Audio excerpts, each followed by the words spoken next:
Сәлем баршаңызға, мен арнама қош келдіңіздер. Бүгін сіз білмейтін қызықтар арнасында пайдалы ақпарат, әйел адамдарға қауіпті 6 түс. Егер әйел адам мына 6 түсті түсінде көретін болса, ешкімге айтпау керек. Себебі бұл түстердің мән мағынасы өте қауіпті.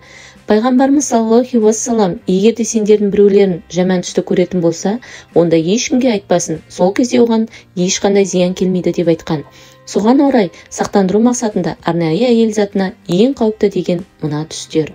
Біріншісі, түсінде қара шашы ағарып кеткенін көрсе. Екіншісі, түсінде аяқ киімін жоғалтып, соны іздеп жүргенін көрсе. Үшіншісі, түсінде өзі танымайтын баланы емізіп жатқанын көрсе. Төртіншісі, түсінде әшекейлерінің жоғалып қалғанын көрсе. Бесіншісі, түсінде киімін тігіп жатқанын көрсе. Және соңғысы, алтыншысы, жас қыз түсінде қартайып қалғанын көрсе. Егер ақпарат пайдалы болса, видеоға лайк басып, алдағы пайдалы ақпараттарды жіберіп алмау үшін каналға тіркеліп, қоңыраушаны басуды ұмытпаңыздар.